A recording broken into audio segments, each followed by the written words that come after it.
Hi, I'm Chris Johnson here with the Niagara Falls Hypnosis Center FAQ quick video for today.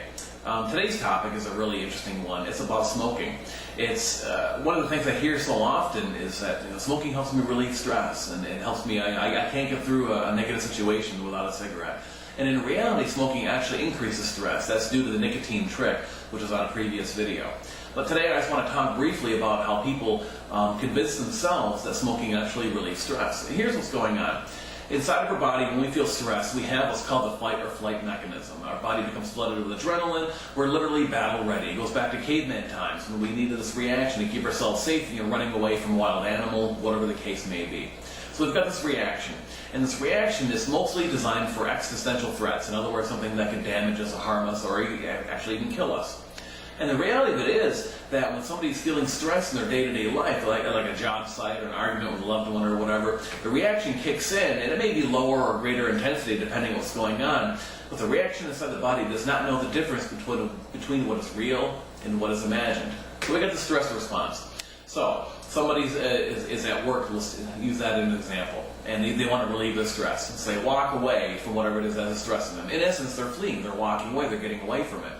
Then they take that cigarette out, they take a nice deep drag. And you know what? The deep drag and the getting away from whatever it is that is stressing them, both of those things combine to help lower the stress level. The cigarette just happened to be there. You see, when somebody takes a slow, deep breath like this, it's a physical sign from the body to the brain that, hey, we can begin to shut down now. Things are okay, we're copacetic, the threat has passed. Because when somebody's in a highly stressed situation, they don't take long, slow, deep breaths. The breathing's very, very rapid. So the physical breathing slowly, it serves as an interruption to the pattern of the feelings of stress. Second of all, by walking away and changing their environment, getting away from whatever it is that is stressing them, just taking themselves out of the situation, that in and of itself is a great stress reliever. And then the nice deep breath, and then the cigarette just happened to be there. And this is what's called a conditioned response.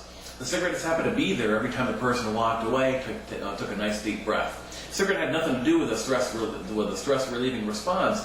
It was just there. And I bring this back to Pavlov's dogs. Many people out there are familiar with Pavlov. He did a lot of conditioning experiments on dogs. The nutshell is he had all these dogs lined up in cages. He would bring out food and ring a bell. The dogs would smell the food, hear the bell, and they'd start to salivate. The bell had nothing to do with it. They just started to salivate in anticipation of the food. Well, he didn't do it just one time. He did it hundreds of times. Every time he'd bring the food out, he'd ring the bell, the dogs would salivate. Ring the bell, bring the food out, the dogs would salivate. Over and over and over again until he was able to take away the food, just ring the bell, the dogs would salivate.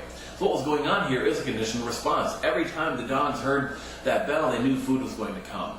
And food did come. It was a conditioned response. Similar to in our day-to-day lives, when somebody holds up their right hand here in North America, we're conditioned to shake hands. And in many other cultures around the world too, the same thing. The right hand comes up, we're conditioned to shake hands. So the bell ringing, it caused a response in the dogs because it was linked to another stimulus. So when somebody is relieving their stress, they're walking away, they're taking the nice deep breath, they're getting away from whatever it is bothering them.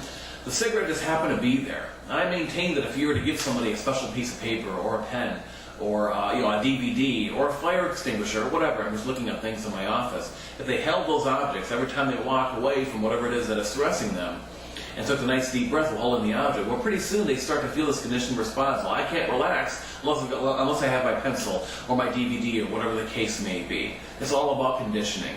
And using hypnosis, we can help recondition your mind to find different ways to alleviate your stress instead of the old smoking response. So, if you or anybody else you know has an interest in becoming a non-smoker, give us a call. Our telephone number is 716-940-8963. Our website is www.NiagaraFallsHypnosisCenter.com. We're located at 7820 Porter Road, Niagara Falls, New York. I'm Chris Johnson, the director of the Niagara Falls Hypnosis Center. Thanks so much for watching. We'll see you soon.